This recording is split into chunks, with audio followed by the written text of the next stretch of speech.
pormenorizado, ¿no? Pero bien, yo creo que se puede ver la diapositiva. Entonces vamos a explicar el contenido que vamos a ver, a grosso modo el contenido que vamos a ver a lo largo del curso, que está contemplado en el plan calendario de la asignatura. Eso ya está subido en el Classroom, ya lo tienen ahí.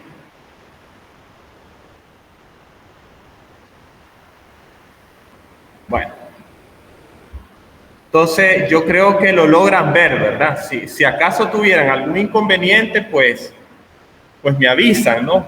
Creo que se logra ver, muchachos, el documento. Sí, se logra ver. Sí, se ve. Bueno, correcto, entonces vamos a comenzar. Vean, la asignatura, como ustedes saben, pues se denomina estática, ¿no? La estática es una especialidad de la física, ¿no? Así como lo es la dinámica, así como lo es la termodinámica, la mecánica de fluidos, entre otras asignaturas que ustedes pues con las cuales ustedes van a tener que familiarizarse a lo largo de la carrera, ¿no? La estática, tal como su nombre lo indica, aborda todos aquellos fenómenos físicos relacionados con cuerpos en reposo. Es decir, que vamos a ver cuerpos que no experimentan desplazamiento, que no experimentan movimiento, ¿ya? Entonces, todo aquel conjunto de variables que se relacionan con cuerpos en reposo son estudiadas por la estática. Ahí veríamos, por ejemplo, lo que es masa, peso, fuerzas aplicadas, componentes de fuerzas aplicadas, ya sea en un plano bidimensional o también en un plano tridimensional. Vamos a ver ciertas estructuras con las cuales se trabaja a menudo en mecánica, como serían las armaduras y los armazones. Vamos a estudiar todo lo que es el concepto de centroide, el concepto de distribución de carga a lo largo, por ejemplo, de una viga, etcétera, ¿no?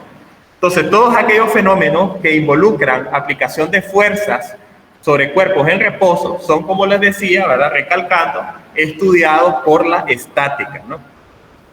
Ahora, el día de hoy, pues, lógicamente correspondería abordar la unidad 1 que se refiere a conceptos básicos de estática, ¿no? ¿Qué veríamos acá? Tal como pueden ver ustedes en la columna de contenido: conceptos básicos, unidades de medida con las cuales vamos a estudiar, suma de fuerzas, productos de vectores, sumatoria de fuerzas, las componentes rectangulares de una fuerza, que yo creo que ya, ¿verdad?, en el curso de física ustedes ya las pueden determinar. No sé si en física ustedes tuvieron oportunidad de trabajar en planos tridimensionales. Acá en estática lo haríamos, ¿no? Porque en física general sobre todo se trabaja en 2 dimensiones. Acá en estática pues ya lo haríamos en 3 dimensiones. Entonces ahí vamos a ver cómo funciona, ¿no?, la determinación de las componentes en esos 3 ejes, que sería X, Y, Z. También veríamos lo que es un diagrama de cuerpo libre, que yo creo eso ya, bueno, en la unidad 2, resultante de fuerza, creo que eso de alguna u otra manera en física ya lo pudieron ustedes haber abordado, sobre todo en el acápite de vectores, ¿no?, y de resultantes de cantidades vectoriales. En la unidad 3, titulada Equilibrio, vamos a ver lo que es el diagrama de cuerpo libre, que de alguna u otra manera ustedes ya también lo estudiaron. Sistemas de fuerzas tridimensionales, equilibrio de un cuerpo rígido, etcétera, ¿no? En la semana entre el 18 y el 22 de octubre, entre el 18 y el 22 de octubre tendríamos lo que es el primer examen parcial de la asignatura. Después del primer examen parcial entraríamos ya con la unidad 4, que son centroides, ¿no? Entonces hay todo aquel concepto de lo que es centro de gravedad, centroide de aras compuestas. Pasaríamos a la unidad 5 posteriormente, que son armaduras, que son estructuras mecánicas muy importantes en las cuales se aplican, ¿verdad?, todos aquellos conocimientos que obtuvimos a lo largo de la asignatura de estática y los diferentes métodos para hallar los valores de fuerzas aplicadas, ¿no?, en una armadura. También, y al final, la unidad 6, pues se habla un poco acerca del momento de fricción y momento de inercia en la unidad 7. Que eso de alguna u otra manera yo creo que ustedes lo abordaron en la asignatura de física, ¿no? De todas maneras, acá pues correspondería verlo como que un poquito más en profundidad, ¿verdad? A medida de que se vaya apreciando o nos vayamos dando cuenta que esos conceptos de momento de inercia y de fricción, ustedes pues ya están bastante empoderados de ello, entonces lo que haríamos es hacer un énfasis en el tema este de las armaduras porque es un tema algo complejo, ¿no? Y entonces ahí preferiría tomar un poquito más de tiempo, siempre y cuando yo vea, ¿verdad?, de que ustedes ya están familiarizados con esos temas, tanto con lo que es fuerzas de fricción como momento de inercia. Y en la semana, a partir del 6 de diciembre, estaríamos hablando del 6 al 10 de diciembre, tendríamos nuestro segundo examen parcial, ¿verdad? Entonces, entre el 6 y el 10. Entonces, pues obviamente ahí tendríamos nosotros lo que es la distribución temática. Ustedes eso ya lo tienen en el Classroom y de alguna u otra manera aquella persona que quiera adelantar contenido, ¿verdad?, que quiera saber qué es lo que vamos a ver en la siguiente clase, pues puede irlo haciendo, ¿no? Para eso ustedes ya tienen acá una serie de libros, ¿no? Yo les proporcioné a ustedes 4 libros. Uno de ellos, el que más vamos a utilizar, es este. Miren, ya se los voy a mostrar. Lo que quiero saber también es si ustedes tuvieron algún inconveniente al momento de descargar esos libros. Me gustaría saber, porque si hay algún inconveniente, si no, pues, para así no volverlo a subir. Ya, bueno, me imagino que no hay inconveniente al respecto. Bien, entonces les voy a mostrar cuál es el libro que más vamos a utilizar. No quiere decir obviamente que sea el único, ¿no? Pero sí es el que me parece como que un poco más completo y que aborda los temas como con un poco más un poco más de detalle, ¿no? Es un poco más pormenorizado. Y también que quiero ver qué sucede acá, que no lo abre. Permítanme. Quiero ver acá.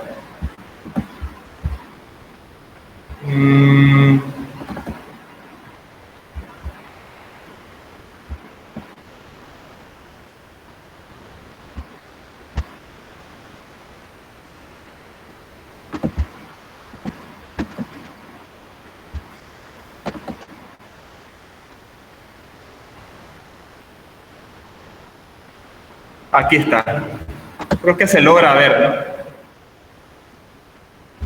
¿no? Ya lo abrió hasta 2 veces ya el libro. Bien, entonces vean.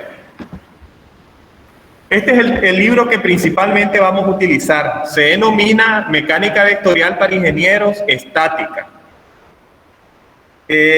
Ahora, lo que sucede es que la mecánica vectorial para ingenieros se divide en 2 grandes ramas, la estática y la dinámica, que esa la verían ustedes hasta el próximo año, ¿no? Porque es una continuación en dinámica, pues ya se estudian todos aquellos fenómenos físicos relacionados con cuerpos en movimiento. Obviamente, de el nombre de dinámica, que viene del griego dynamis, que significa fuerza, ¿no? Y en el caso de estática nos concentraríamos acá en cuerpos en reposo, ¿no? ¿Qué tipo de fenómenos físicos, mecánicos, se pueden dar en cuerpos en reposo? A trabajar, como le digo, con diferentes variables y las principales de ellas son masa, peso, fuerza, ángulos, componentes, etcétera, ¿no? Bueno, los autores son estos, ¿verdad? Tenemos Beer, Johnston, Matsurek y Eisenberg, ¿verdad?, que serían los autores de este libro. Este es de la 9ª edición, ¿no? Entonces, pues obviamente aquí pueden ir buscando ustedes cada uno de los contenidos que vamos a ir estudiando a lo largo del curso, ¿no? Ya pueden ir, de hecho, estudiando el capítulo 1 a partir de hoy, porque es lo que ya estamos comenzando a abordar, que es la introducción, una introducción a la estática, ¿no? Entonces ustedes ahí lo buscan, para eso está el índice, ¿verdad? O sea, no es necesario que les diga en qué página cada momento pueden encontrar la información, ustedes la buscan, porque me parece a mí que hasta cierto punto es mejor, porque así ustedes pueden profundizar hasta donde más puedan y no limitarse a lo que yo, pues obviamente, a través de las diapositivas les pueda presentar, ¿no? Entonces, para eso obviamente este libro. Al final, el libro, vean, el libro está estructurado de la siguiente manera. Por cada capítulo o por cada sección, al final aparecen ejercicios. Aparecen ejercicios de aplicación o ejercicios de ejemplificación. Ya, entonces, aquí, por ejemplo, en el capítulo 2, estática de partículas, vean, por ejemplo, esta es una aplicación de la estática. ¿Qué podemos apreciar nosotros acá? Una carga, ¿no? Que sería esta pala mecánica, ¿no? Y obviamente sostenida en este caso por una grúa, ¿no?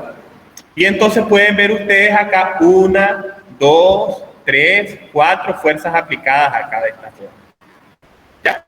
Entonces cada una de esas fuerzas proceden de un gancho que tenemos acá, ¿verdad? Entonces la estática me permite determinar cuál es el valor que debe tener cada una de esas fuerzas en atención al valor de la carga, que sería el valor del peso de la pala mecánica, ¿verdad? Y en atención también a los distintos ángulos que pueden formar cada uno de esos cables, ¿verdad? Con respecto a algún eje en el espacio, ¿no? Entonces ahí intervienen varias magnitudes con las que se pueden trabajar y así, por ejemplo, llegar a la conclusión de qué fuerza nosotros debemos de aplicar o se deben de aplicar, pues obviamente para que esto no colapse, ¿no? Para que la grúa, para que la pala mecánica en este caso no se precipite a tierra, ¿no? Entonces fenómenos así como esos son los que la estática pues aborda un poco de mayor profundidad, que como le digo, no es más que una aplicación en sí una disciplina de la física. Entonces vean, al final de cada capítulo sección aparecen como unas páginas color rosado, que las orillas son rosadas. Estos pues son ejercicios modelos, entonces ustedes ya los pueden ir leyendo. Van a haber ejercicios modelos que yo los voy a realizar también en el pizarrón cuando yo considere que a lo mejor el libro no los explica al detalle, porque hay ejercicios modelos que el libro te los expresa, ¿verdad? Te los trata de explicar, pero yo considero que a lo mejor no lo hace con tanto detalle. Entonces, cuando yo esté en presencia de una situación como esa, entonces yo prefiero hacerlos en el pizarrón para explicarlos bien, ¿no? Para que se sepa de dónde sale el valor de cada una de las variables, porque a veces se resuelve de manera inmediata. Aquellos que yo vea que están bien explicados al detalle, entonces eso pues no los explicaría, sino que explicaría otros que no aparecen resueltos en el libro, ¿no? Me parece que es la mejor manera de cómo hacerlo. Ahora vean, después, al final, después que salen estas páginas rosadas, aparecen una batería de problemas, ¿verdad? Entonces, estos problemas, cada uno de ellos son problemas propuestos que no tienen solución acá en el libro, o sea que es para que uno lo haga. Por ejemplo, hoy si nos da tiempo vamos a hacer por ejemplo, el problema 2.4, ¿ya? Ahora, al final de todo el libro aparecen, ¿verdad?, las respuestas de los ejercicios para que ustedes comparen, ¿no? Si lo que ustedes obtuvieron como respuesta en alguno al momento de practicar, pues es lo correcto, ¿no? Entonces, ahí, ¿verdad? Aparecen. Ya, cada uno, por ejemplo, el problema 224 no aparece porque a veces hay algunos ejercicios, problemas pares que no aparece el resultado, ¿no? A veces algunos sí, otros no. De todas maneras, yo creo que eso no se lo he subido, pero se los voy a subir. Vean, aquí hay un solucionario para cada uno de esos libros. Lamentablemente, solo pude conseguir solucionario para 3 de los 4 libros que les subí. Ya hay uno de ellos que no lo pude obtener. Ahora, ¿qué les recomiendo yo? Vean, lo que yo les recomiendo es lo siguiente.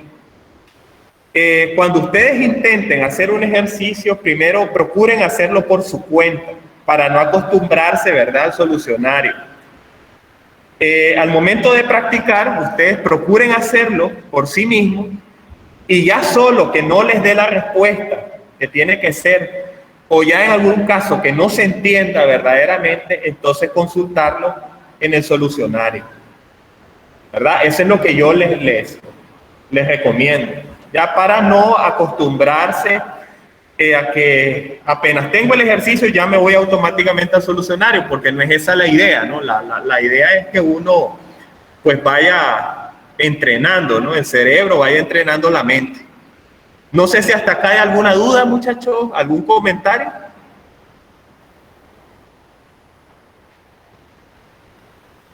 ¿Alguna duda? ¿Vamos comprendiendo bien? No lo oigo. Sí, profe, todo bien. Sí, ¿verdad? Yo supongo que si no hablan, ¿verdad? Entonces, bueno, yo supongo que vamos bien. Entonces, vean, como les digo, el solucionario yo se lo voy a subir. Quiero ver si hoy mismo se lo subo. Y me gustaría que me comentara si alguien, por ejemplo, tuvo problemas al descargarlo, ya sea los libros o los solucionarios, ¿verdad? Y de esa forma, pues, poder intentar de qué manera resolverles, ¿no? Porque me interesa que todo esto lo tengan en su carpeta de la asignatura. Ahora, el del BEIR, el del libro que les acabo de mencionar, el solucionario es este. Pero quiero explicarles algo.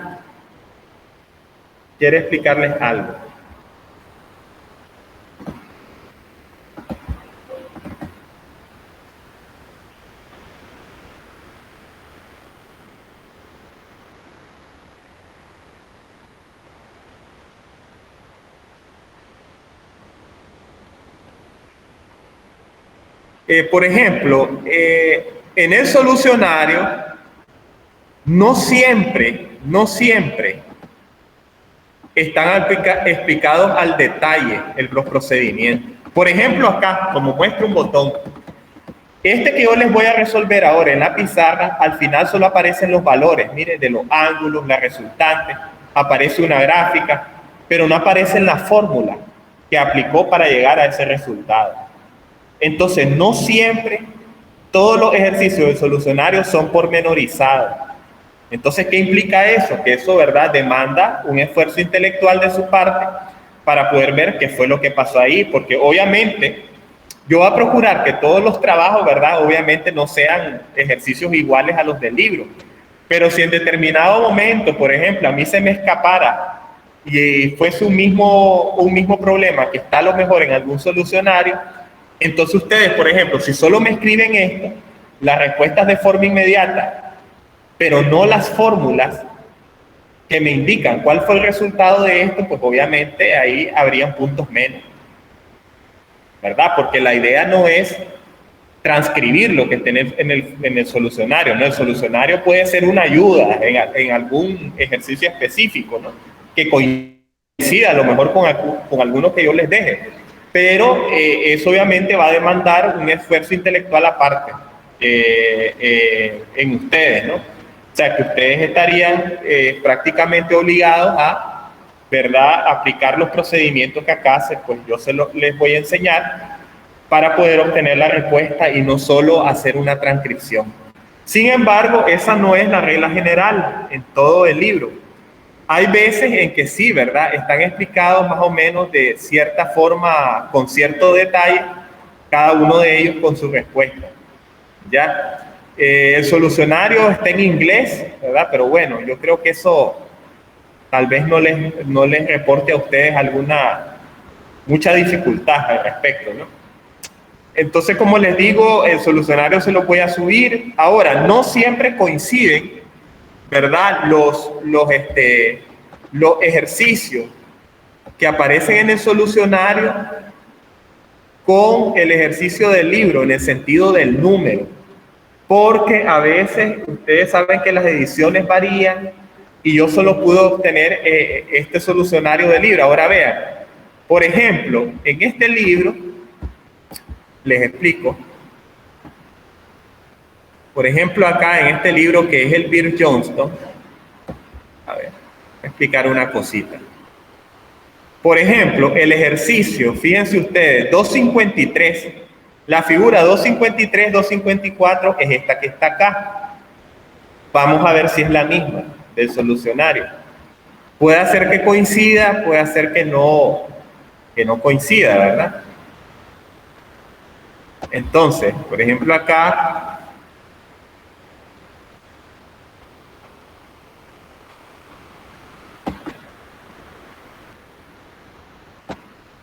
vean, el 254 es uno completamente diferente. ¿Ya vieron? O sea que lo más probable es que este solucionario haya sido de otra edición del mismo libro. ¿Ya? Pero fueron los únicos, o sea, sinceramente, que yo les pude conseguir. Pero sí es muy probable que a lo mejor este ejercicio, ¿verdad?, esté con otra numeración en el solucionario. Entonces, situaciones como esas son muy comunes, ¿ya? Puede ser que esté bajo otro número y entonces ustedes tengan que buscarlo, ¿verdad? Veamos si es este. Pareciera que es ese, ¿no? Ah, no, pero es parecido. Mira, aquí hay 60 grados, 30 grados, 75 libras. Y aquí vean 30, alfa, 20, 300 libras. Es un ejercicio parecido, ¿no? De alguna u otra manera les puede servir si lo que está ahí. Entonces, pero hay casos en que sí, ¿verdad? En que los ejercicios aparecen, pero a lo mejor están en otra numeración, aparecen con otro número, ¿ya? Entonces ustedes ahí tendrían que buscar. De todas maneras, ¿verdad? Yo creo que tanto el libro como los solucionarios constituyen una gran ayuda, ¿verdad? Y bueno, ¿verdad? Por ejemplo, acá miren, el 221, que esté en el solucionario, si nosotros buscamos en el libro el 221,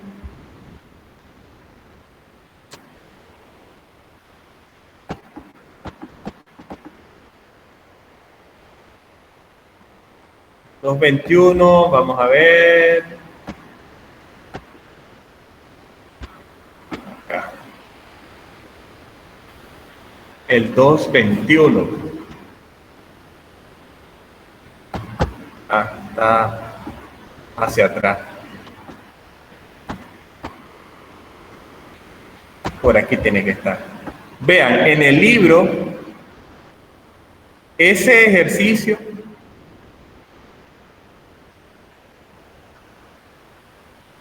aparece, ya vamos a ver con qué numeración.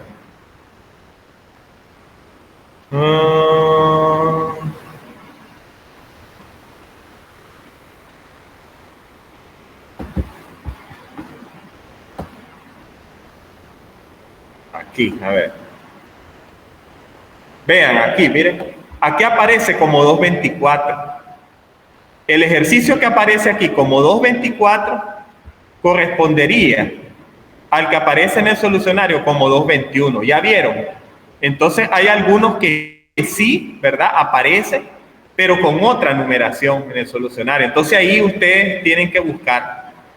De todas formas, yo les facilité también otros libros y los solucionarios que encontré para esos libros. Ahí tendrían que ver ustedes si coinciden todos los problemas o no, ¿verdad?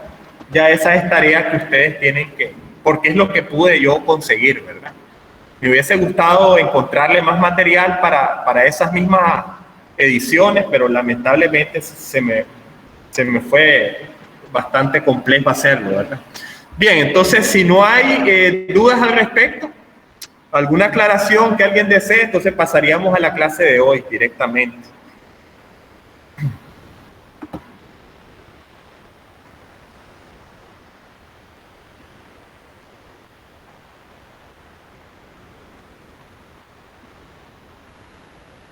Vean, entonces, a ver.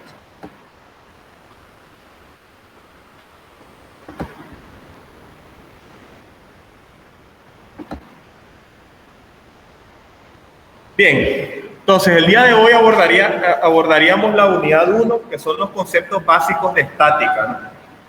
También las unidades de medidas con las que nosotros vamos a trabajar y repasar un poquito de lo que es suma de fuerza, ¿no? Lo que es producto de vectores sí lo haríamos hasta la siguiente sesión. Entonces vean, como antesala, ¿no?, para el estudio de la estática, yo creo que esto igual ustedes lo verían o lo refrescarían en la asignatura de dinámica siempre, ¿verdad? Nosotros intentamos recordar las 3 leyes básicas de la mecánica newtoniana, ¿verdad? La primera ley, que es la ley de inercia, que nos dice que todo cuerpo permanece, si está en reposo, va a permanecer siempre en reposo, a no ser, ¿verdad?, que se aplique sobre él una fuerza que lo acelere, ¿verdad?, o que le ocasione un movimiento. También la primera ley de Newton me dice que todo cuerpo que experimenta un desplazamiento y una velocidad constante va a permanecer con esa misma velocidad constante, a no ser que de pronto se aplique una fuerza que le genere una aceleración, un cambio en su velocidad. La segunda ley de Newton me dice que la fuerza es directamente proporcional a la masa por la aceleración. Ahí recordando que la masa, si es en el sistema internacional, está medida en kilogramos, la aceleración en metros sobre segundo cuadrado y la fuerza en newton. Y si es en el sistema inglés, la masa, ¿cuál es su unidad de medida, muchachos? En el sistema inglés, a ver, recordamos. ¿Cómo? Kilogramos. El slug. En el sistema inglés es el slug, ¿verdad? Si no lo recordamos, pues lo vamos a repasar. Porque la libra no es, bueno, existe la libra masa, ¿no? Pero la libra con la que nosotros trabajamos, sobre todo en física y en estática, es una unidad de medida de la fuerza, como el peso, ¿no? Ustedes saben que masa y peso son 2 magnitudes diferentes. La masa está en kilogramos. Al multiplicarla por la aceleración gravitatoria, que es 9.81 metros sobre segundo cuadrado, pues el resultado nos da en newton, ¿verdad? Y si es en el sistema inglés, la masa, que es el slug, al multiplicarla por la aceleración, ¿verdad?, que está dada en pie sobre segundo cuadrado, el resultado es la unidad de medida libra o libra fuerza, que es la unidad de medida de la fuerza, ¿verdad? Entonces recordemos eso. La masa en el sistema inglés está medida en slug, SLUG, ¿verdad? Un slug es igual, no sé si lo recuerdan, a libra por segundo cuadrado sobre pie. Eso es igual a un slug. De todas maneras lo vamos a refrescar, lo vamos a volver a repasar. Y la tercera ley de Newton, ¿verdad?, que me indica, que es la ley de acción y reacción, que me indica que a toda fuerza aplicada como acción corresponde una reacción de la misma magnitud, pero en sentido contrario, ¿verdad? Como en este caso, cuando 2 equipos, por ejemplo, tiran de una cuerda, entonces obviamente acá, ¿verdad?, mientras haya un equilibrio, ninguno de los 2 equipos, pues, caiga o se resbale o sea atraído por el otro, ¿verdad? Entonces, obviamente ahí al aplicarse una fuerza, corresponde otra de igual magnitud en sentido contrario. Entonces, esas son las 3 leyes básicas de la mecánica newtoniana. Ahora, pero decimos nosotros que la estática es parte de la mecánica y la mecánica parte de la física. Por eso se considera como una especialidad de la física. Pero entonces, ¿qué cosa es mecánica? La mecánica es aquella ciencia que describe y predice las condiciones de reposo o movimiento de los cuerpos bajo la acción de fuerza. Generalmente nosotros el concepto de mecánica lo asociamos con movimiento, pero no necesariamente. No necesariamente, porque la mecánica se divide en varias otras especialidades, como es, por ejemplo, la mecánica de cuerpos rígidos, la mecánica de cuerpos deformables y lo que es la mecánica de fluidos. Entonces, por ejemplo, en la mecánica de cuerpos rígidos, que se divide al mismo tiempo en estática y dinámica, ahí pues en estática se estudian cuerpos en reposo, cuerpos que no experimentan un movimiento, pero sí que experimentan ciertos fenómenos físicos a los cuales hay que atender, como por ejemplo fuerza necesaria para que una carga que se traslade de un punto a otro pues no colapse o no se precipite a tierra, fuerza necesaria para que una estructura o un objeto permanezca en equilibrio o permanezca suspendido a cierta altura. ¿Cuáles son las fuerzas y los ángulos que deben tener cada una de estas fuerzas entre sí para que eso suceda?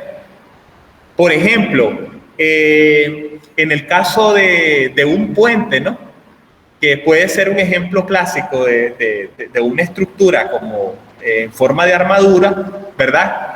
¿De qué manera nosotros podemos calcular cada una de las fuerzas involucradas en cada uno de los elementos estructurales de un puente, de una armadura, por ejemplo? Ya, entonces, si bien es cierto, en ese tipo de fenómenos no hay movimiento, no hay desplazamiento, hay variables que nos interesan calcularlas y que están directamente relacionadas con la mecánica.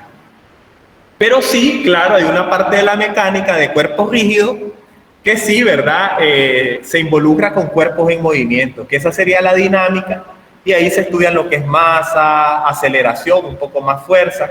Por eso la segunda ley de Newton se aborda un poquito más en dinámica, ¿no? La otra es la mecánica de cuerpos deformables. Vean, cuando nosotros hablamos primero de cuerpos rígidos, prácticamente ningún cuerpo es rígido a ultranza, pues en todo el sentido de la palabra.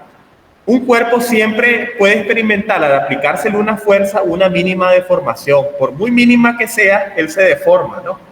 Sin embargo, hay ciertas abstracciones que se hacen o generalizaciones que se considera, por ejemplo, que un cuerpo es rígido cuando a lo mejor prácticamente la deformación que recibe es insignificante, ¿verdad? O que de alguna u otra manera no provoca en el mismo un cambio sustancial como para, por ejemplo, que haya un cambio sustancial en el desplazamiento o un cambio sustancial en su reacción a una fuerza aplicada, ¿verdad? Entonces se hace la consideración de que un cuerpo es rígido en ese caso, ¿no? O sea, experimenta una mínima deformación a lo que es, ¿verdad? O una prácticamente insignificante deformación a una fuerza aplicada. También tenemos la mecánica de cuerpos deformables. Eso se estudia un poquito más en el curso de mecánica de materiales, en conocimiento de materiales, ¿ya? Cuando, por ejemplo, una barra de acero, por ejemplo, experimenta un fenómeno de tracción, es estirada, por ejemplo, en una máquina especial que es para hacer pruebas de tracción, y entonces esta barra, al experimentar un estiramiento por una fuerza aplicada, en determinado momento sufre una ruptura o colapsa, ¿no? Entonces, cuando se experimentan deformaciones sustanciales en un cuerpo como producto de la aplicación de una fuerza, eso le estudia la mecánica de cuerpos deformables. Pero eso ya es propio de la asignatura de conocimientos de materiales, de mecánica de materiales, un poco en elementos de máquinas se aborda lo que es esa parte. Y al final tenemos la mecánica de fluidos, que en la universidad pues existe casualmente una asignatura que lleva ese nombre. Que ahí ya no estamos hablando de cuerpos sólidos, como en los rígidos y en los deformables. Ahí estamos hablando de fluidos, que los fluidos, ustedes saben, son de dos tipos, líquidos y gases. Entonces, el desplazamiento de líquidos y gases a través de ductos, a través de tuberías, todo lo que son los fenómenos relacionados con fluidos, como uno de ellos, el más importante, es la presión, pérdidas por fricción a lo largo de una tubería. Todo eso se estudia en el curso de mecánica de fluidos. Bien, como les decía, ¿verdad? La mecánica es una parte de la física, al igual que, por ejemplo, el electromagnetismo, al igual que la electricidad, al igual que la óptica. La mecánica es una de las tantas partes de la física, ¿ya? Pero la mecánica se subdivide en dos ramas importantes: la estática, la mecánica de cuerpos rígidos, ¿verdad? La mecánica de cuerpos deformables, es decir, de fluidos. La de cuerpos rígidos se divide en dos subespecialidades: la estática, que se encarga de cuerpos de reposo, y la dinámica, que se encarga del estudio de cuerpos en movimiento. Bueno, y la de fluidos, que obviamente se clasifica en fluidos incompresibles y los fluidos compresibles, ¿no? Incompresibles se consideran, por ejemplo, a los líquidos, ¿no? Es decir, que si intentamos comprimir un líquido, pues obviamente es casi, es muy mínima la cantidad de volumen que podemos desplazar como producto del ejercicio de una presión sobre un fluido. Por eso se considera que es incompresible, porque prácticamente es difícil comprimirlo, ¿no? En el caso, hay fluidos que sí son fácilmente compresibles, como serían los gases. Pero eso ya son, ¿verdad?, conocimientos propios que ustedes lo van a adquirir en la mecánica de fluidos. La mecánica, como ustedes saben, pues tiene un origen muy antiguo.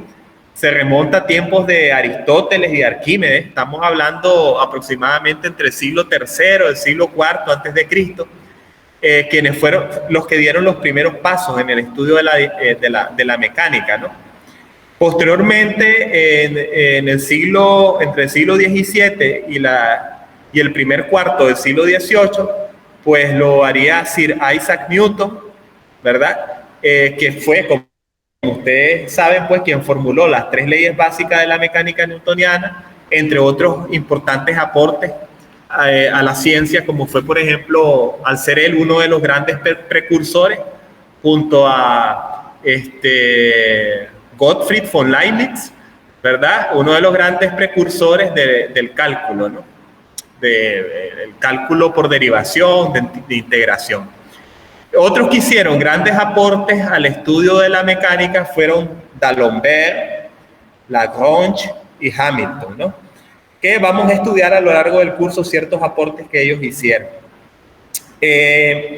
Obviamente ya una gran revolución que hubo pues al inicio del siglo XX fue la formulación de la teoría de la relatividad de Einstein, ¿verdad? En el año de 1905 aproximadamente.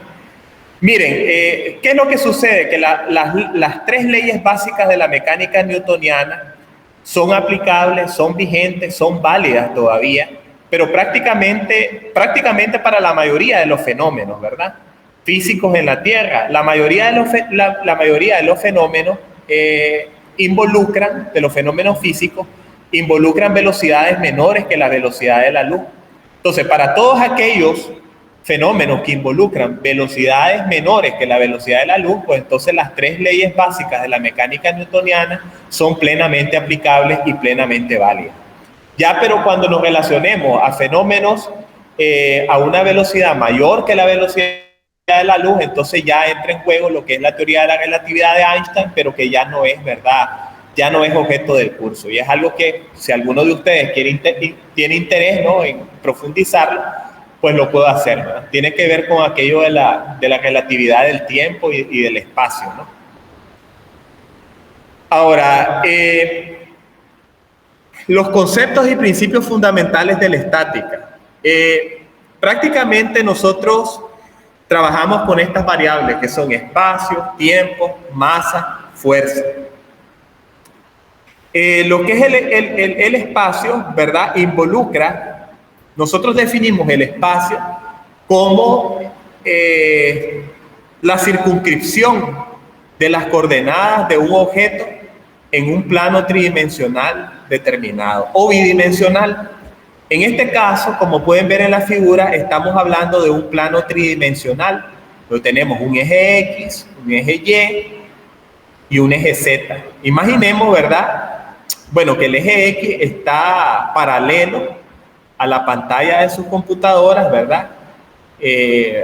Paralelo a su teclado, al teclado de ustedes, pues el eje Y estaría perpendicular al teclado y el eje Z, imaginemos que brota del fondo de la pantalla hacia ustedes, ¿verdad? Ese es más o menos como de una forma didáctica podernos ubicar, ¿no? Entonces, si nosotros queremos definir las coordenadas de un punto A en el espacio, pues obviamente lo podemos hacer con respecto a 3 ejes, ¿no?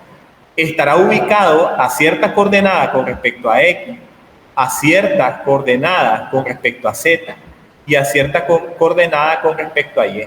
De tal manera que nosotros podemos determinar el ángulo que tenga con respecto a X, como pueden ver acá, θ sub X, el ángulo que pueda tener una fuerza aplicada sobre ese punto con respecto al eje Y, que sería θ sub Y, igual acá el ángulo que puede tener una fuerza aplicada sobre ese punto con respecto al eje Z, que estaría dada por θ sub Z. Recordando un poco, yo creo que esto en física lo vieron, no sé, al menos, ¿verdad? Conmigo, con los que yo tuve la oportunidad de compartir el curso, vimos algo de esto, que son, digamos,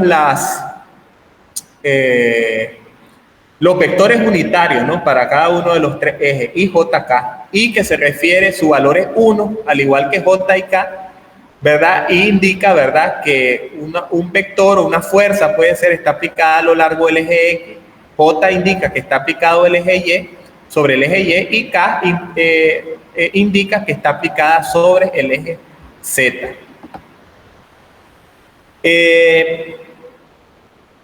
Bueno, esto es algo que ustedes pueden leer, lo que es un poquito acerca del concepto de masa. Ahora vean, algo muy importante, ¿verdad? Yo creo que ustedes ya están familiarizados, la mayoría, con al menos las nociones básicas del álgebra vectorial, ¿verdad? Lo que es, por ejemplo, cómo determinar la resultante de 2 o más fuerzas, cómo determinar la componente de una fuerza, porque sucede que aquí vamos a trabajar con magnitudes vectoriales, que son aquellas que, como ustedes bien lo saben, tienen magnitud, dirección y sentido. Por ejemplo, si decimos que una fuerza es de 10 newton, su magnitud es de 10 newton. Si decimos que su ángulo con respecto al horizontal es de 25 grados, estoy dando la dirección 25 grados. Y si digo que tiene un sentido norte o tiene un sentido sureste, pues obviamente estoy dando el sentido de la fuerza, ¿no? Hay magnitudes, obviamente, que no se pueden representar mediante un vector, como por ejemplo la masa. No tendría lógica yo decir, ¿verdad?, que la masa de un objeto es de 35 kilogramos con un ángulo de 15 grados. Es irracional decir algo así. Yo puedo decir que ese objeto está ubicado a cierto ángulo con respecto a una superficie. Ese es algo diferente. Pero decir que una masa tiene un ángulo determinado, eso es irracional, ¿verdad? Entonces no es una magnitud vectorial, es escalar. Pero sí hay otras magnitudes vectoriales. ¿Cuáles son? Por ejemplo, la fuerza puede tener magnitud, dirección y sentido, la aceleración, la velocidad, todas esas son magnitudes vectoriales, ¿ya? Y la masa, por ejemplo, es una magnitud escalar, nada más. Tiene magnitud, pero no puedo decir que tenga una dirección determinada, un ángulo determinado, ¿no? Por ejemplo, acá una fuerza de 10 libras, estaríamos hablando del sistema inglés, ¿no? Con un ángulo de 30 grados, estoy indicando cuál sería la magnitud, 10 libras. ¿Cuál sería la dirección? 30 grados con respecto al horizontal. ¿Cuál sería el sentido? Bueno, aquí puede ser un sentido, por ejemplo, noreste, ¿no? Esta flecha puedo decir que está apuntando en diagonal en sentido noreste. Ahora, una misma fuerza que sea aplicada de esta manera en diagonal hacia abajo o en sentido, podríamos decir, suroeste, ¿no? Tendrá un sentido suroeste una magnitud de 10 libras y un ángulo con respecto al horizontal de 30 grados. Y son, como les decía, magnitudes vectoriales. Recordemos que para hallar la sumatoria de fuerzas o la adición de fuerzas, nosotros aplicamos principalmente el método, la ley del paralelogramo, cuando nosotros tenemos como cometido encontrar la resultante de dos fuerzas, ¿no? También podemos ocupar la ley del triángulo, y también cuando nosotros estemos en presencia de tres o más fuerzas, pues ahí nosotros lo que se hace, ustedes recordarán, no sé si en física lo vieron, que lo que se hace es determinar la componente de cada una de las fuerzas, luego se suman todas las componentes en X, se suman todas las componentes en Y al final, ¿verdad?, se aplica el teorema de Pitágoras para determinar al final el valor de la resultante, ¿verdad?, de dichas fuerzas aplicadas. Acá, por ejemplo, un pequeño resumen de lo que les decía. Por ejemplo, la ley del paralelogramo, si tenemos dos fuerzas aplicadas en un punto A, una fuerza P y Q con estos sentidos, ¿qué es lo que hacemos? Trasladar P. A ver, la resultante de una fuerza se aplica de la cola de un vector a la punta del siguiente. Yo no podría representar la resultante de estas dos fuerzas de esta punta a esta punta, porque no es así. Tiene que ser de la cola de un vector a la punta del siguiente. Entonces, si yo quiero sumar, por ejemplo, P más Q, iría de la cola del vector P, que sería acá abajo, ¿verdad?, a la punta del vector Q. Pero ¿qué sucede? Que para poder llegar a la punta del vector Q, yo tendría que hacerlo entonces sobre el vector Q. No, lo que hago yo es trasladar el vector Q hacia arriba de forma paralela, y entonces se supone que aquí la punta del vector Q está acá arriba, ¿no? Entonces vengo y digo, parto de la cola del vector P hacia la punta del vector Q, que está aquí trasladado. ¿Ya? Entonces ese sería el valor de la resultante. Va a tener algún ángulo determinado con respecto al horizontal, y aquí una forma de cómo representarla a ella. ¿Ya? Ahora, a veces sucede de que, bueno, esta es otra forma de cómo representarlo, ¿verdad? P más Q, ¿verdad? A veces sucede que lo que nosotros tenemos que hacer, en lugar de sumar vectores, necesitamos restarlo. Entonces, por ejemplo, si yo quiero hacer la operación, el vector P menos Q, entonces en realidad lo que se hace es sumarle a P el vector menos Q. ¿Y cómo es eso del vector menos Q? Bueno, pues dibujo un vector que tenga la misma magnitud de Q, pero un sentido contrario. Como ustedes pueden ver acá, está apuntando en sentido, podríamos decir acá, sureste, ¿no? Pues entonces hago uno contrario, lo hago apuntar en sentido noreste. Y entonces tomo el vector P, lo traslado de forma paralela. Recuerden que cuando un vector es trasladado de forma paralela y conserva su misma magnitud y su mismo sentido y su misma dirección con respecto al horizontal, pues entonces decimos que esos dos vectores son iguales. Entonces ese vector P, por eso decimos que corresponde a este mismo vector P, porque es el mismo ángulo con respecto al horizontal, la misma magnitud, aquí está representado por el mismo tamaño, ¿verdad?, la misma magnitud, y tiene el mismo sentido, en este caso un sentido noreste, ¿verdad? Entonces tomo el vector P y entonces yo digo, bueno, ¿qué cosa es P menos Q? Es P más menos Q. O sea, a P le sumo un vector que esté en sentido contrario a Q. Entonces tomo Q, lo traslado de forma paralela, pero le cambio el sentido. Ahora un sentido contrario al que tenía anteriormente. Entonces vengo y digo, de la cola del vector P hacia la punta del vector menos Q. Y ahí tendríamos, ¿qué cosa? P menos Q. Y P menos Q es lo mismo que tener P más menos Q, ¿verdad? Yo creo que hasta ahí vamos quedando claros, ¿verdad?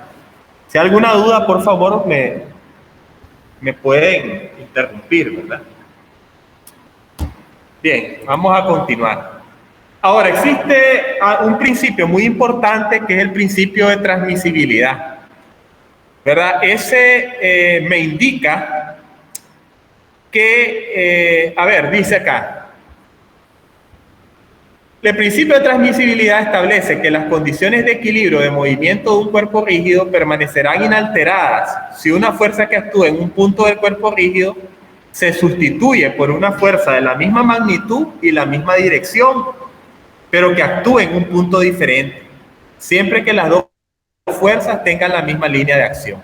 Entonces, ¿qué significa esto? Lo podemos ver en esta figura. Aquí tenemos una fuerza P1 dirigida hacia la izquierda en este punto de este bloque y una fuerza P2 aplicada sobre este punto del bloque dirigida hacia la derecha. El efecto sobre el cuerpo rígido va a ser igual que si yo tengo el mismo bloque con la fuerza P1 dirigida a la izquierda y la fuerza P2 dirigida hacia la derecha también. Bueno, aquí no se mira muy bien, la flechita está hacia la derecha, pero con la diferencia que P2 ya no está aplicada en este punto, sino que está aplicada ahora en este punto, como se puede ver acá. Entonces no importa, el principio de transmisibilidad me dice que el efecto que va a tener sobre el cuerpo rígido en cuanto a desplazamiento que se pudiera dar, en cuanto a posible deformación que experimente el cuerpo rígido, entonces, pues, no, perdón, básicamente en cuanto a desplazamiento, ¿verdad? Entonces, pues va a ser el mismo, ¿verdad? En este caso, imaginémonos dos fuerzas de igual magnitud, P1 y P2. Entonces, si estas fuerzas son de igual magnitud, pero operan en sentido contrario, ¿verdad? Entonces no importa, si ellas están sobre la misma dirección, el efecto sobre el cuerpo rígido es el mismo, ¿ya? Entonces, si son de igual magnitud, pues no se desplazaría, no se movería, ¿verdad?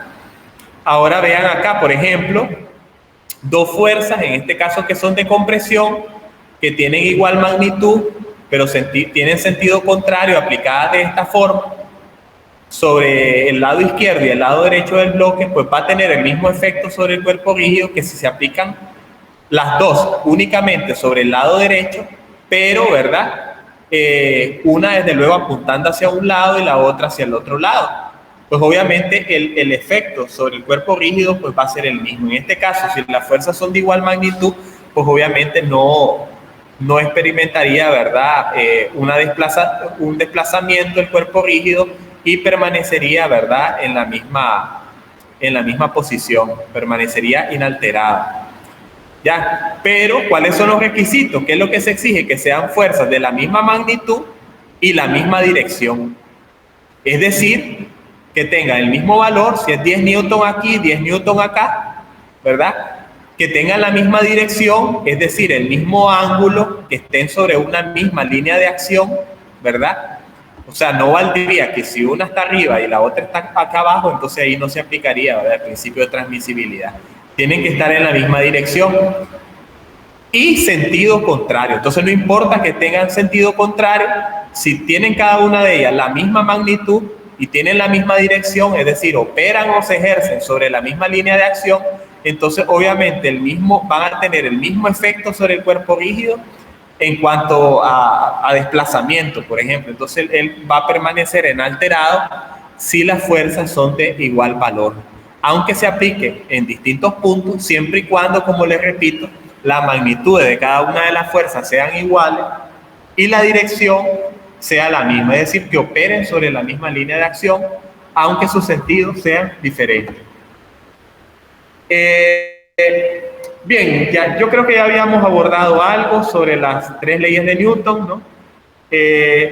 La segunda ley, pues ya sabemos que es masa por aceleración, se estudia un poco más en dinámica. La primera, pues, que si el cuerpo está en reposo, permanecerá en reposo. O si está a velocidad constante, permanecerá en velocidad constante, a no ser, ¿verdad?, que se aplique una fuerza que provoque una aceleración o un movimiento. Y la tercera ley, que es ley de acción y de reacción. Bueno, un poco de la ley de gravitación de Newton, ¿no? Que eso nos indica de que dos partículas con masa determinada se atraen mutuamente, ¿no? Con fuerzas iguales y opuestas, F y menos F. Entonces la fuerza de atracción entre ambas estaría dada por la constante gravitacional, el producto de las dos masas, entre la distancia al cuadrado entre ellas. Esto en estática no lo vamos a aplicar mucho, sin embargo. Eso es solo algo general ahí que es bueno que ustedes siempre lo tengan presente, ¿no? Recordemos que el peso es masa por gravedad, que no hay que confundirlo. Generalmente me he fijado de que a veces se confunden algunos muchachos en esas magnitudes o piensan que la unidad de medida es la misma. No es la misma. ¿Ah? Sistema internacional, el peso es Newton, el peso es una fuerza, y la masa kilogramos. Sistema inglés, el peso en libras y la masa en Slug. Y el Slug es libra por segundo cuadrado sobre pie. Eso ya lo vamos a ver. Ahora, por ejemplo, ¿qué es un Newton? ¿Qué me podría explicar alguno de ustedes, muchachos? ¿Qué es un Newton? ¿Qué entienden por un Newton ustedes? ¿Algún voluntario? ¿Qué es un Newton? ¿A qué me refiero con eso?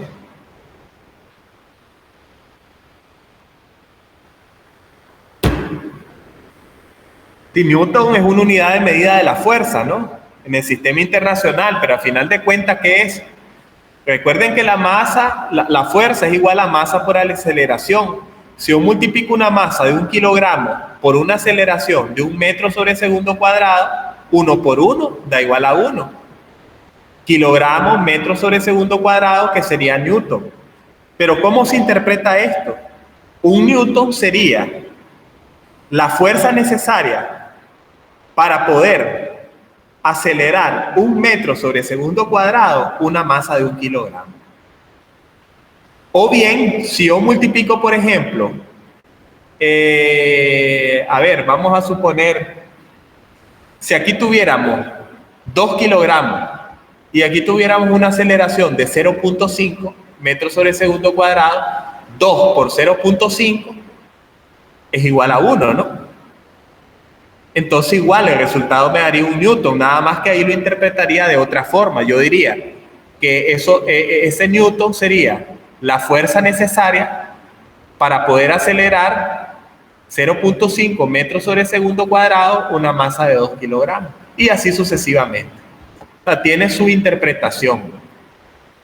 El peso, pues como ustedes saben, es masa por aceleración también. Lo único que ahí, ¿a qué aceleración nos referimos? A la aceleración gravitatoria.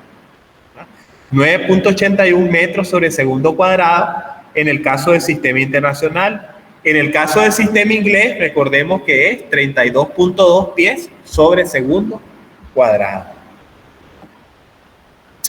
Hay múltiplos y submúltiplos que es necesario que nosotros los manejemos. Puede ser que en algún momento los usemos, ¿verdad? Aunque no los vamos a usar mucho. Por ejemplo, el prefijo tera, que es para 10 a la 12. 10 a la 12 es 1 billón, ¿verdad? O 1 millón de millones. Es decir, 1 billón de gramos. Yo puedo decir eso como 1 teragramo. Es decir, 10 a la 12 gramos. O 1 billón de gramos, por ejemplo, ¿no? 1 gigagramo se refiere a 10 a la 9 gramos. Y todo esto son múltiplos, ¿no? Deca, por ejemplo, es 10 a la 1, hecto 10 a la 2, kilo 10 a la 3, pero también están submúltiplos. Por ejemplo, 10 a la menos 1, que es 0.1, la décima parte. Un decigramo, ¿qué significaría? La décima parte de 1 gramo. Eso ya son submúltiplos. 10 a la menos 2 es 0.01, ¿no? En notación científica. ¿Qué sería la centésima parte de 1 gramo? Entonces, un centigramo sería la centésima parte de 1 gramo, ¿verdad? Y así sucesivamente, ¿no? Por ejemplo, cuando hablamos de milímetro, que es 10 a la menos 3, que es la milésima parte de 1 metro, ¿no? Y así sucesivamente hasta llegar a ato, ¿no? Ato es la parte que se considera el prefijo que se utiliza para partículas, para mediciones ya muy pequeñas, de 10 a la menos 18, por ejemplo. Ya, eso sería, por ejemplo, utilizar el prefijo at con sus símbolos acá. Bien, a veces en determinado momento vamos a tener que calcular, ¿no? volumen de alguna figura geométrica determinada, pues entonces hay que recordar un poco esa parte. Aquí tenemos algunas fórmulas para eso. El Sistema Internacional de Unidades, aquí lo tenemos para algunas de las magnitudes, la más importante. Por ejemplo, en el caso de la fuerza, aquí la tenemos, que es el Newton, que es igual a kilogramos por metro sobre segundo cuadrado.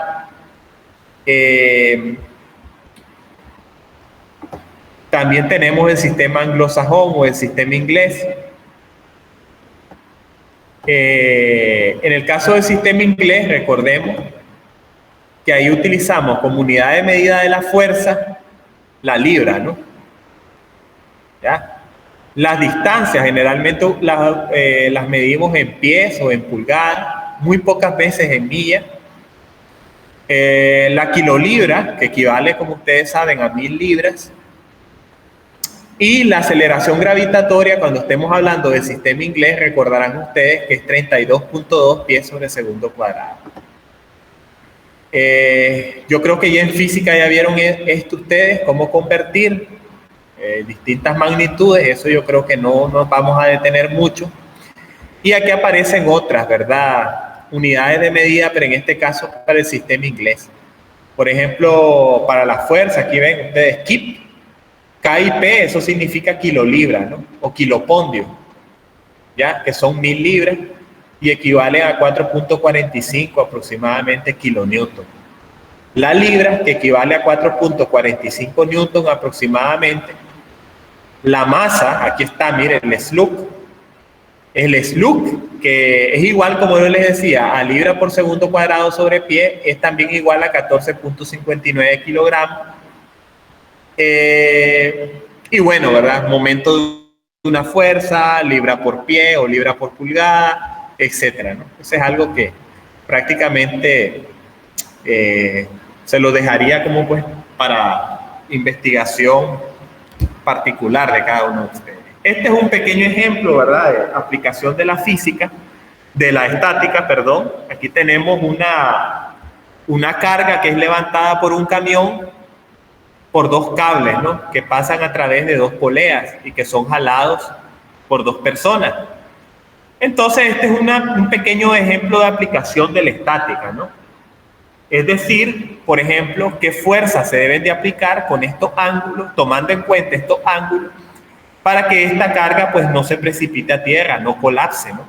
¿Qué tengo que saber yo acá? Por ejemplo, el valor del peso de esta caja, ¿ya? Tomando en cuenta el valor del peso y tomando en cuenta los ángulos, yo puedo determinar, ¿verdad?, cuál sería el valor de cada una de estas fuerzas. Por ejemplo, si el peso son 736 newtons, yo lo puedo representar en un diagrama de cuerpo libre, 736 newtons, que sería hacia abajo, ¿no? Como todo peso, de arriba hacia abajo. La fuerza de A a C con un ángulo de 30 grados acá y la fuerza de A a B con un ángulo de 50 grados. ¿Ya? ¿Qué sucede? Que yo puedo formar un triángulo acá. Si yo este vector de 736 lo traslado de forma paralela acá, tengo esto, la fuerza AB la traslado de forma paralela y también la fuerza AC la traslado de forma paralela, ¿qué es lo que formo? Un triángulo. Pero ¿cómo lo tengo que orientar? De tal manera que la cola o la punta de un vector, mejor dicho, se conecte con la cola del siguiente. Entonces, de punta a cola del siguiente. Entonces formamos un triángulo. Entonces, por análisis trigonométrico, al calcular los ángulos de cada uno de ellos, fíjense, yo podría aplicar acá, por ejemplo, la ley de los senos o, para determinar el valor de algunas de estas fuerzas. Y de esa manera yo determino, ¿verdad?, la fuerza que se tiene que aplicar para calcular, para que obviamente esta caja permanezca en equilibrio. ¿Y qué significa que esté en equilibrio? Entonces que no colapse, ¿no? Que no sufra alguna rotura el cableado y se precipite a tierra la carga que está ahí. No sé si hay alguna duda hasta aquí, muchachos.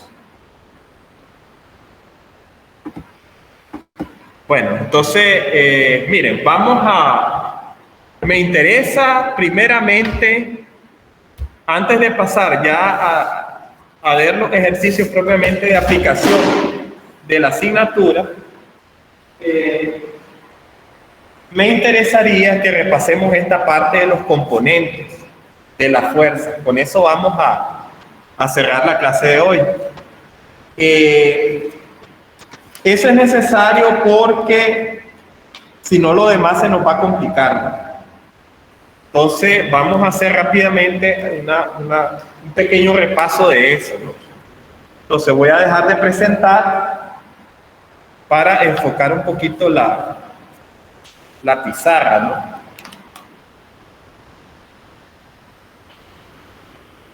Bueno, no sé si toman captura de pantalla o algo, permítanme. El ejercicio que vamos a hacer es el 223. Bueno, creo que ya lo cerré el libro. Permítanme un momentito, quiero ver.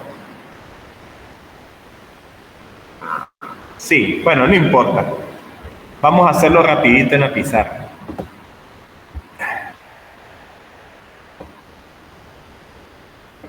De presentar. Bien. Entonces yo creo que, permítanme.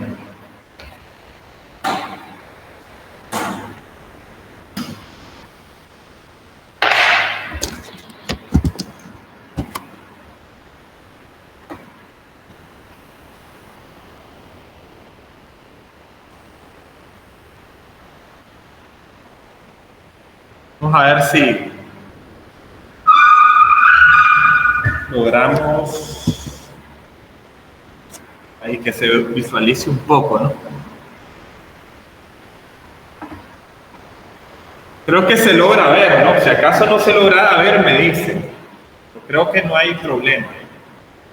Entonces vamos a hacer un pequeño repaso de cómo determinar las componentes, ¿no? Entonces decimos, por ejemplo, vamos a resolver del libro de Bill Johnston, ¿verdad? Lo que sería el problema 223 y 224.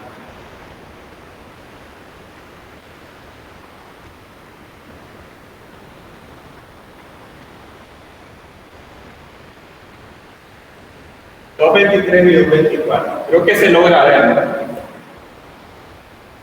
Bien. Entonces, el problema nos dice que hay que determinar las componentes X y Y, determinar las componentes X y Y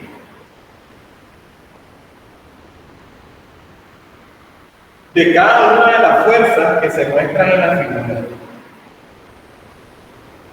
De cada una de las fuerzas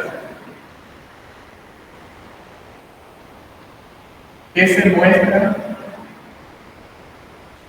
en las figuras. Bien.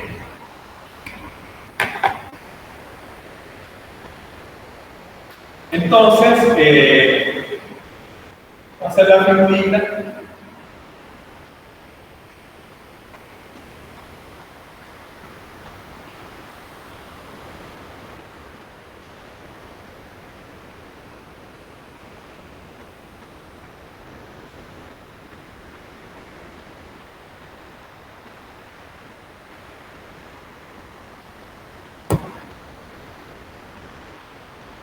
Vamos a hablar de un garfio.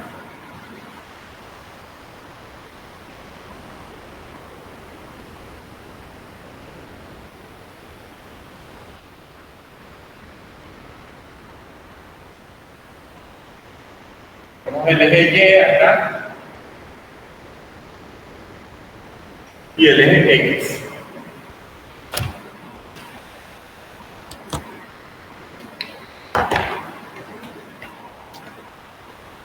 Entonces, fuerzas aplicadas.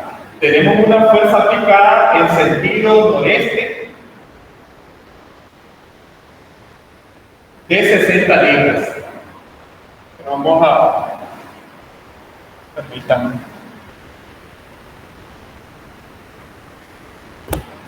fuerza aplicada en sentido noreste de 60 libras. El ángulo, la dirección con respecto a la horizontal es de 25 grados. Luego tenemos acá una fuerza aplicada sobre el carro de 40 libras con una dirección o ángulo de 60 grados con respecto a la horizontal. Y finalmente tenemos una fuerza aplicada en este extremo del carro de 50 libras con un ángulo, aquí nos está dando el ángulo con respecto al eje Y de 50 grados. Bien. Correcto. Entonces vean, ustedes saben que en un plano cartesiano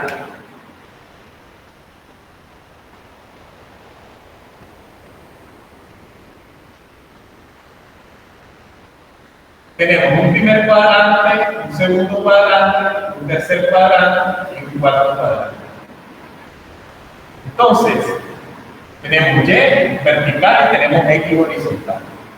En el primer cuadrante, tanto Y como X son positivas. En el segundo cuadrante, Y es positiva, pero X es negativa. En el tercer cuadrante, X obviamente es negativa, ¿verdad? Y Y también es negativa. Y en el cuarto cuadrante, Y es negativa y X es positiva. Entonces debemos de tomar en cuenta esa definición de cada uno de los signos, ¿verdad? Según el cuadrante en el que nos estemos ubicando. En este caso, estaríamos hablando de primer cuadrante, segundo, tercero o cuarto cuadrante. La fuerza de 60 libras. Primer cuadrante. Este es el origen. Entonces, esto está ubicado en el primer cuadrante. Entonces significa que estamos como que estuviéramos en esta área del plano cartesiano. Entonces, para determinar la componente en X de esa fuerza de 60 libras, bueno, vamos a abstraer esto. Entonces,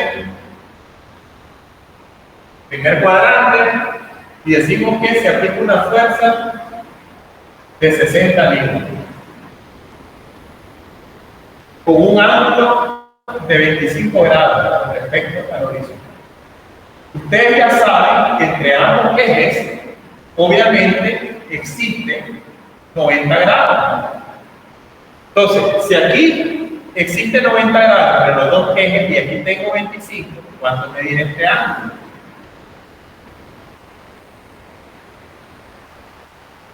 $65, ¿verdad? 65 más 25 son 90 grados. O bien a 90 grados yo le resto 25, ¿no? Y entonces me quedan 65 grados, que es el valor del otro ángulo. Entonces aquí hay varias posibilidades para determinar la componente de un vector. En este caso de la fuerza de 60 libras, yo voy a determinar primeramente la componente en X de esa fuerza. Entonces, ¿cómo lo podemos hacer? Permítanme.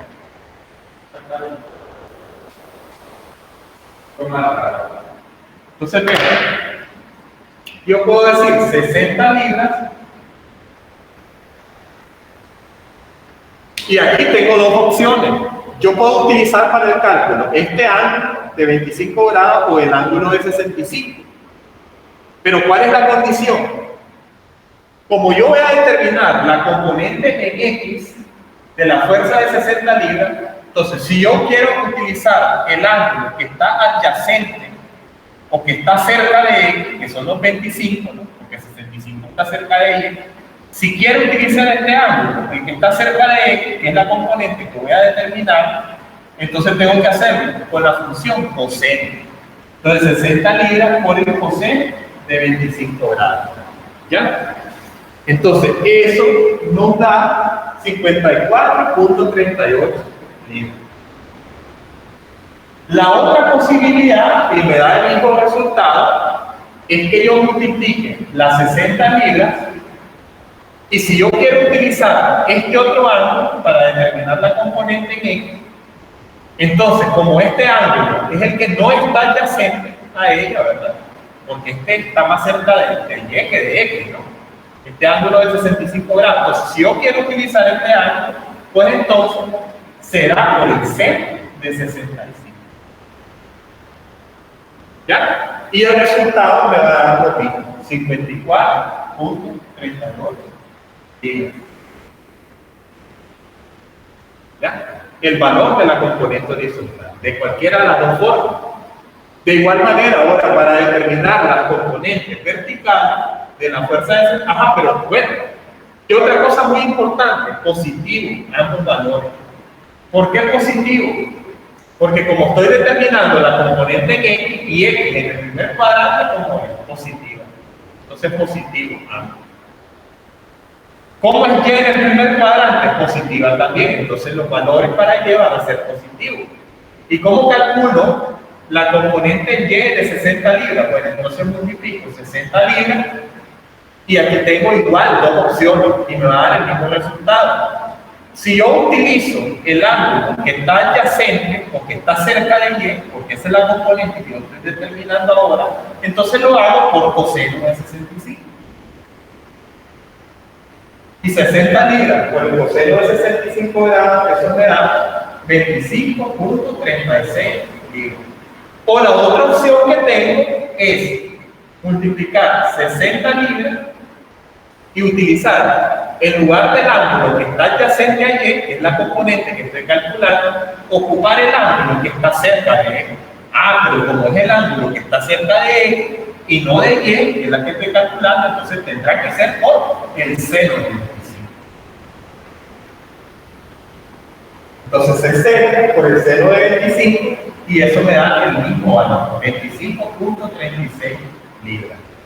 ¿Ya? Entonces no es que aquí haya, ¿verdad?, tres fuerzas. No, hay una sola fuerza. Lo que sucede es que esta fuerza tiene dos componentes, una en X y una en Y. Y esto, como les digo, es para análisis bidimensional, análisis en un plano nada. ¿Ya? Pero también a lo largo de la asignatura nosotros va a llegar un momento en que vamos a hacer análisis tridimensional. ¿Se ve entendiendo, verdad, muchachos? Yo creo que es algo, ¿verdad?, con que ustedes ya deberían de estar familiarizados, ¿no? Lo estamos nada más como refrescando. Bien, entonces, lo otro es, bueno, vamos a calcular, por ejemplo, la fuerza, la de 50 libras, la componente de esta fuerza de 50 libras. Bueno, vamos a hacer. Entonces vamos a abstraer. Vamos a abstraer esta parte nada más. Esto estaría en qué cuadrante? 1, 2, en el tercer cuadrante, como si fuera esta parte. Tercer cuadrante. Entonces, en el tercer cuadrante, perdón, y estaría.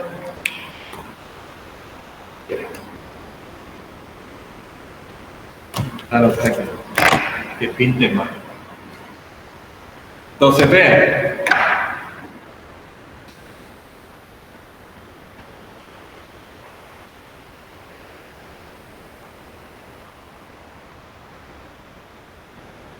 Tendríamos el eje X, igual y el eje Y.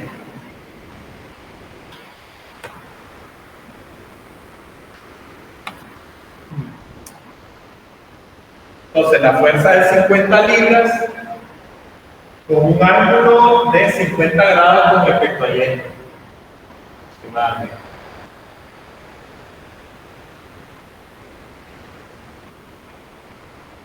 Y son 50 libras. Y ángulo 50 grados. Ya saben ustedes que entre cada eje en un plano siempre existen 90 grados. Entonces, 90 menos 50 son 40. Significa que este ángulo nos va a medir 40 grados. Y aquí igual van a haber dos opciones siempre para determinar las componentes de la fuerza con respecto a X y Y. Ahora, en el tercer cuadrante, ¿cómo es X? Negativa. ¿Cómo es Y? Negativa. ¿Ah? Entonces, eso implica que al determinar las componentes, tomo en cuenta esos signos. Entonces, puede determinar la componente en X de la fuerza de 50 libras. Entonces, escribo el signo negativo, ¿verdad? Porque ahí la X es negativa. Escribo el valor de la fuerza, 50 libras. Y aquí tengo igual dos opciones. Si yo utilizo el ángulo que está adyacente a X, porque es la componente que estoy calculando, entonces utilizo la función coseno. Y menos 50 por el coseno de 40, eso da menos 38.30 libras.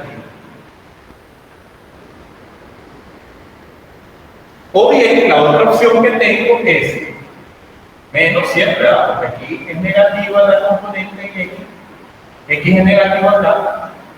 Entonces, si no quiero utilizar el ángulo que está adyacente o junto a la componente que estoy calculando, si yo quiero utilizar el otro ángulo, está bien, el que está cerca de ella, pero entonces ahora sería por el seno y no por el coseno.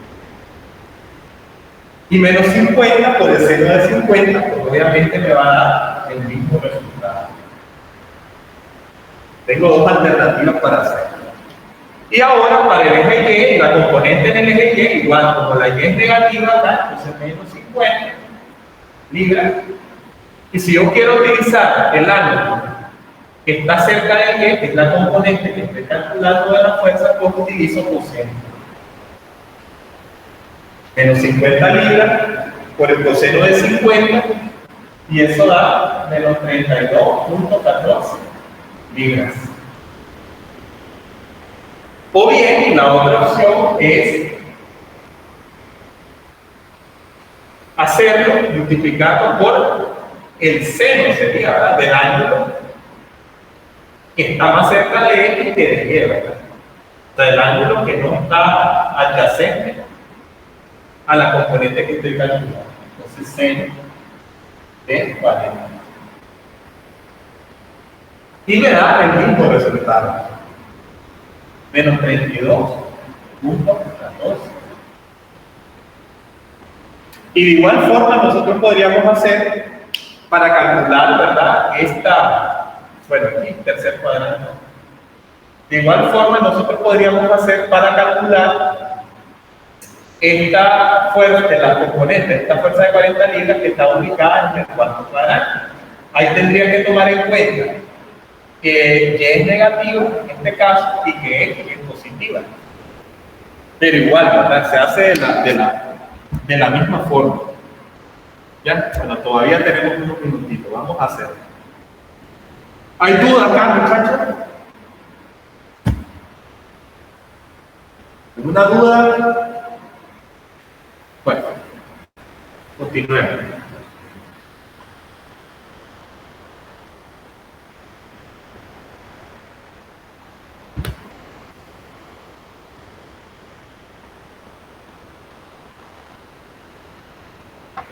La otra sería la fuerza de 40 libras que está en el cuarto cuadrante. Tenemos X. Hacerlo un poco más hacia abajo.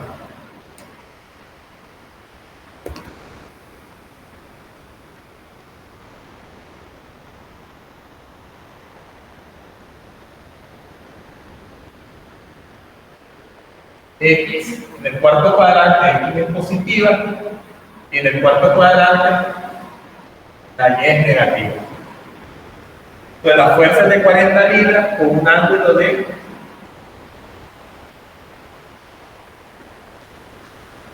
60 grados con respecto a la horizontal X.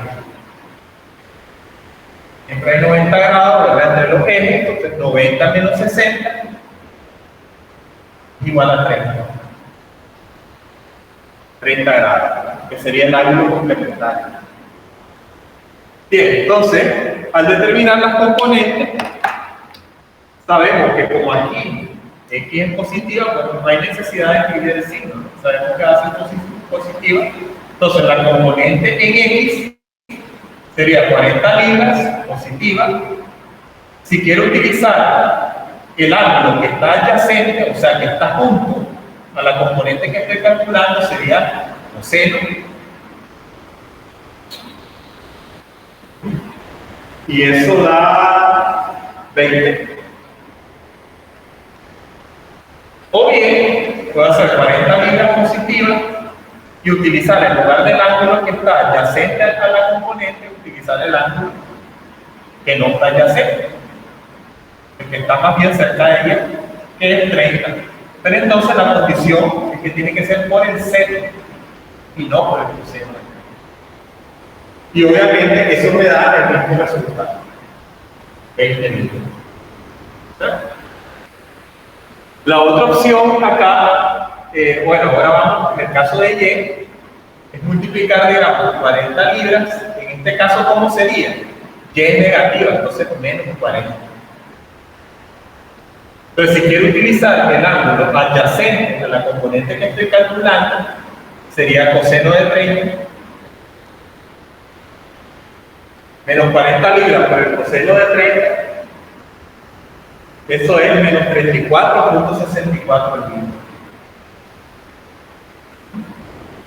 O la otra opción es, pues, negativo, ¿verdad? 40 libras, y multiplicarlo por el seno del ángulo que no está adyacente a la componente que estoy calculando, que sería ese seno. Y obviamente me tiene que dar el mismo resultado. Eso da menos 34.64. Obviamente, si esos dos vectores, a través de Pitágoras, yo deseo, ¿verdad?, determinar la resultante de las dos, me tiene que dar 40 libras. Es el valor de la fuerza. ¿Verdad? Si yo tomo, por ejemplo, los menos 34.64 acá como 20, y aplico el teorema de Pitágoras tomando el menos 34 como uno de los catetos y 20 como otro de los catetos, a la hallar de hipotenusa me tiene que dar 40 libras.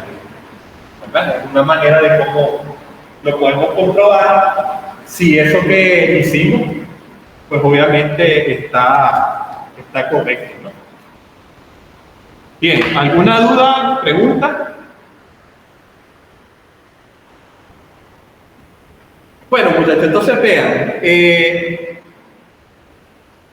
permítanme, ya para ir cerrando, ¿verdad? Ya saben que escriban la palabra presente ahí. Ya para ir cerrando,